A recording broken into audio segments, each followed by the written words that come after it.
Assalomu alaykum aziz do'stlar va qadrdon obunachilarim. Bugun men siz bilan O'zbekistonda kartaga kelib tushadigan pul o'tkazmalariga soliq solish masalasini muhokama qilaman. So'nggi paytlarda ijtimoiy tarmoqlarda, oddiy suhbatlarda va hatto ba'zi yangiliklarda kartaga 23% soliq solinadi. Endi har qanday pul o'tkazmasi uchun soliq to'laymiz degan vahimali xabarlar juda ko'p tarqalmoqda. Bu xabarlar ko'pchilikni xavotirga solib qo'ydi. Odamlarning tinchini buzdi. Bugungi videomizda biz aynan shu masalaga oydinlik kiritamiz.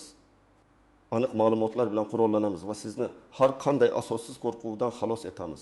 Bugungi ma'lumot har birimiz uchun juda muhim. Chunki u sizning moliyaviy barqarorligingizga, kundalik hayotingizga bevosita ta'sir qilishi mumkin. Shuning uchun iltimos videoni oxirigacha diqqat bilan tomosha qiling. Hoziroq kanalimga obuna bo'lishni va shu videoga like bosishni unutmang. Bu bizga kelajakda yanada foydali kontent yaratish uchun katta motivatsiya beradi. Muammoning mohiyati va oldingi holat keling, avval vaziyatni tushunib olaylik. Qanday edi va hozir nima o'zgardi? Oldinlari aksariyat odamlar kartaga tushadigan pul o'tkazmalarini shaxsiy munosabatlar doirasidagi harakat deb hisoblardi. Do'stingizdan qarz olsangiz, ota-onangiz farzandiga pul jo'natsa yoki siz biror narsani sotib olib, uning pulini kartaga o'tkazsangiz, bu hech qanday soliqqa tortilmaydigan, nazorat qilinmaydigan oddiy operatsiya edi. Amalda soliq organlari bank kartalari orqali amalga oshiriladigan shaxsiy o'tkazmalarni alohida nazorat qilib, ularni daromad sifatida baholamasdi. Bu bir tomondan qulaylik edi, ammo boshqa tomondan ba'zi insofsiz tadbirkorlar va fuqarolar ushbu imkoniyatdan foydalanib, o'z biznes daromadlarini yashirishga harakat qilardi. Ya'ni ular o'z mahsulotlari yoki xizmatlari uchun to'lovlarni naqd pulsiz, lekin shaxsiy bank kartalariga qabul qilishar. Bu esa rasmiy hisobotlarda aks etmay, soliqlardan qochishga yordam berardi. Natijada davlat budjetiga tushishi kerak bo'lgan mablag'lar kirmasdi va adolatli raqobat muhiti buzilardi. Hozir esa vaziyat biroz o'zgardi. Xavotirga sabab bo'layotgan 23% soliq haqidagi mish-mishlar aynan shu fonida paydo bo'ldi. Aslida yangi soliq joriy qilinmadi. O'zbekistonning soliq kodeksi avvaldan mavjud bo'lib, unda daromadlarga soliq solish tartibi aniq belgilangan. Ya'ni agar siz biror faoliyatdan daromad olsangiz, bu daromad soliqqa tortilishi shart. Avval ham shunday edi, hozir ham shunday. O'zgargani davlat soliq organlari va banklar o'rtasidagi ma'lumot almashinuvi yanada shaffoflashdi va samaraliroq bo'ldi. Endi bank kartalariga tushadigan pul o'tkazmalarining soni va hajmi soliq organlarining e'tibor markaziga tushishi mumkin. Bu degani endi soliq idoralari katta hajmdagi yoki muntazam pul o'tkazmalarini tahlil qilib, ularning ortida qanday daromad manbai borligini aniqlashga haqlidir.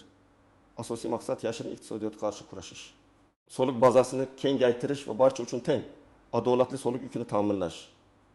Bu umumiy moliyaviy tizimni tartibga solish va qonunbuzarliklarning oldini olishga qaratilgan harakatdir. Kim xavotir olishi kerak va kim xavotir olmasligi kerak? Keling endi eng muhim savolga javob beraylik. Kim soliq to'lashi kerak va kimga bu o'zgarishlar umuman ta'sir qilmaydi? Mana shu joyga alohida e'tibor qaratishingizni so'rayman. Soliq to'lashi kerak bo'lganlar yoki xavotir olishi kerak bo'lganlar, eri. Tadbirkorlik faoliyatidan olingan daromadlarni yashirgan shaxslar.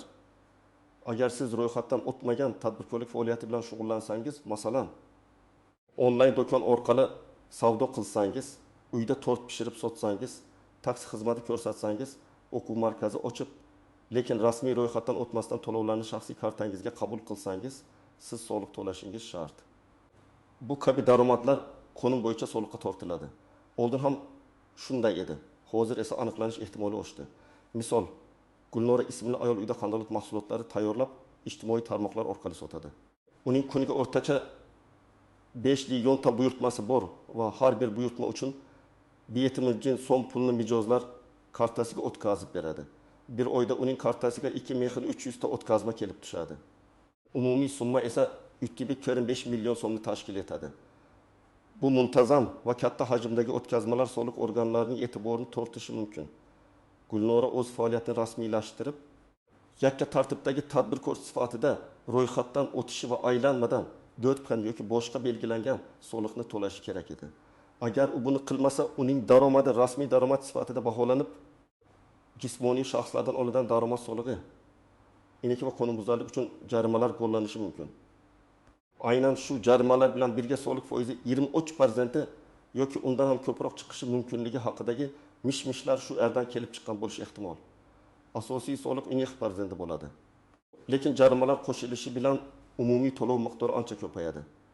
Ikki frilanserlar va masofaviy ishchilar, agar siz web dizayn, dasturlash, tarjimonlik, kontent yaratish kabi xizmatlarni ko'rsatsangiz va mijozlaringizdan pul o'tkazmalarini shaxsiy kartangizga qabul qilsangiz, siz ham soliq to'lashingiz shart. Bunday faoliyat turi o'z-o'zini band qilgan shaxs sifatida ro'yxatdan o'tkazilishi va belgilangan soliqlar to'lanishi lozim. Misol, Rustam ismli dasturchi xorijiy mijozlar uchun veb-saytlar yaratadi. Uning daromadlari oyiga 10 million so'mdan 30 million so'mgacha o'zgaradi. Pul uning shaxsiy bank kartasiga xorijdagi bankdan yoki boshqa mahalliy to'lov tizimlari orqali kelib tushadi. Rustam o'z faoliyatini ro'yxatdan o'tkazmasdan va soliq to'lamasdan yashirib kelgan.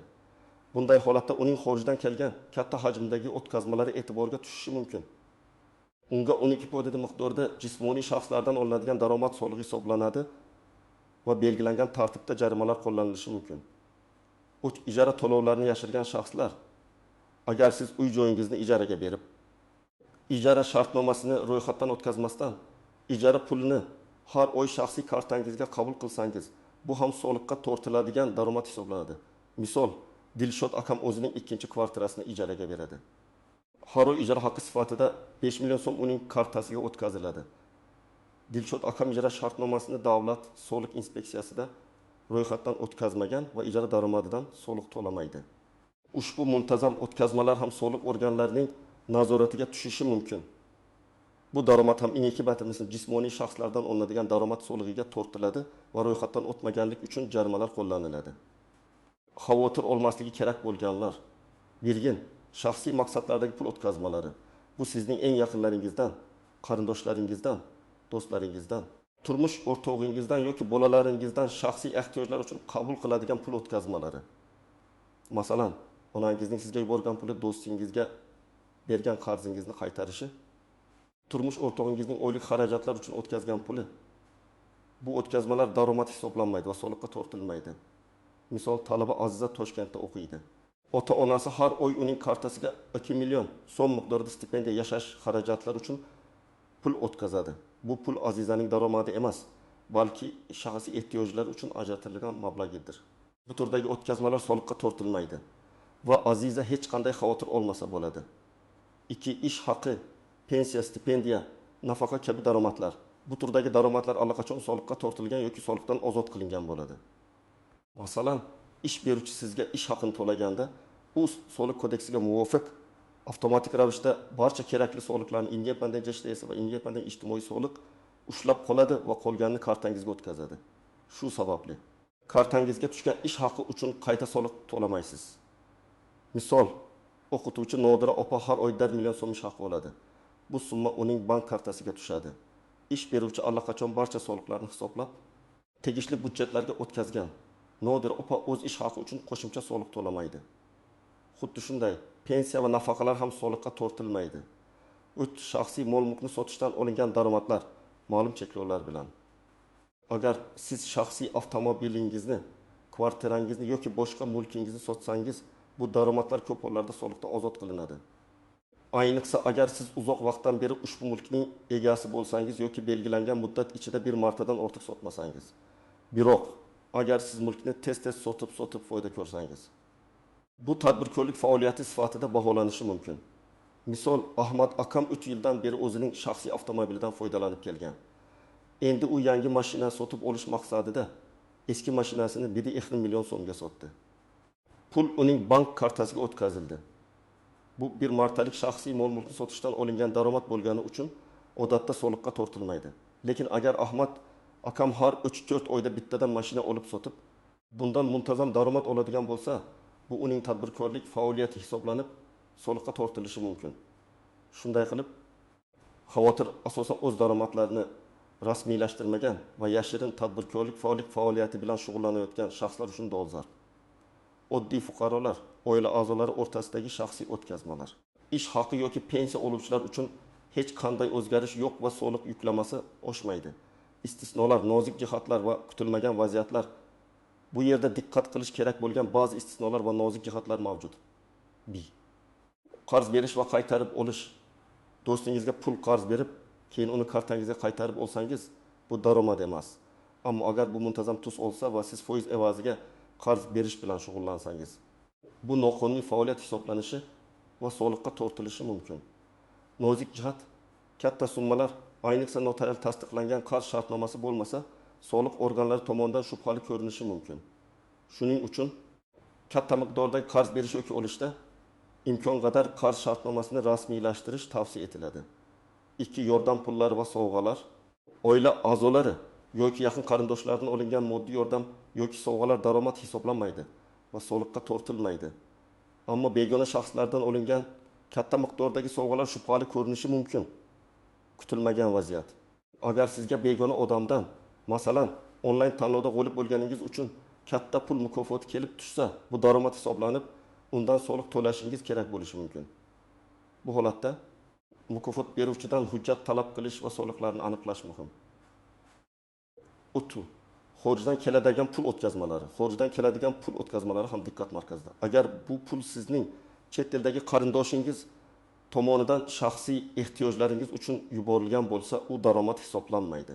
Biroq agar siz xorijiy kompaniya uchun masofadan turib ishlagan bo'lsangiz va maoshingiz shaxsiy kartangizga kelib tushsa, bu daromad soliqqa tortiladi. Pitfall. Ba'zi fuqarolar xorijdagi qarindoshlari orqali o'z daromadlarini yashirishga harakat qiladi. Soliq organlari xorijdan kelayotgan o'tkazmalar xarakterini, muntazamligini va summasini tahlil qilishi mumkin. Agar bu o'tkazmalar doimiy bo'lib, miqdori kattalashib bo'lsa, bu tadbirkorlik faoliyati daromadi sifatida baholanishi ehtimoli bor. 4. Cheklovlar va chegaralar soliq kodeksida daromadlar va ularning turlari aniq belgilangan. Hozircha bank kartalari orqali amalga oshiriladigan tranzaksiyalar bo'yicha aniq bir minimal chegaralar mavjud emas. Ya'ni agar u daromad bo'lsa, qancha summadan boshlab soliqqa tortilishi belgilanmagan. Muhimi o'tkazmaning mazmuni va muntazamligi. Kichik tasodifiy o'tkazmalar odatda e'tiborga tushmaydi. Ammo bir kishining kartasiga oyga o'nlab, yuzlab o'tkazmalar kelib tushsa va ularning umumiy summasi katta bo'lsa, bu shubhaga sabab bo'ladi. Unobvious nuance. Soliq organlari nafaqat sizning kartangizga kelib tushadigan pullarni, balki sizning kartangizdan ketayotgan pullarni ham tahlil qilishi mumkin. Agar siz doimiy ravishda kimlargadir to'lovlar qilsangiz, masalan, o'zingizning ishlaringizga, bu sizning yashirin tadbirkorlik faoliyatingiz borligini ko'rsatishi mumkin. Amaliy maslahatlar, nima qilish kerak? Endi esa ushbu ma'lumotlar asosida har biringiz nima qilishingiz kerakligi bo'yicha aniq ko'rsatmalar beraman. Bu maslahatlar sizni moliyaviy muammolardan himoya qilishga yordam bergan. Shaxsiy va tadbirkorlik kartalarini ajrating. Agar siz tadbirkorlik faoliyati bilan shug'ullansangiz, hatto kichik biznes bo'lsa ham, darhol alohida bank kartasi oching. Bu karta faqat sizning biznes faoliyatingiz bilan bog'liq tranzaksiyalar uchun ishlatilishi kerak. Shaxsiy xarajatlaringiz va oilaviy o'tkazmalar uchun esa boshqa kartadan foydalaning. Bu soliq organlari sizning daromadlaringizni tekshirganda katta tartibsizliklarning oldini oladi va sizning ishingizni ancha osonlashtiradi. 2. Daromadingizni rasmiylashtiring. Agar siz pul topayotgan bo'lsangiz, uni qonuniy tarzda rasmiylashtirishdan qo'rqmang. O'z-o'zini band qilgan shaxs sifatida ro'yxatdan o'tish hozirda juda oson. Yoki tartibdagi tadbirkor bo'lish yoki MCJ ochish imkoniyatlari mavjud. Har bir holat uchun soliq yuklamasi turlicha bo'ladi va ko'pincha kutilganidan ancha past bo'ladi.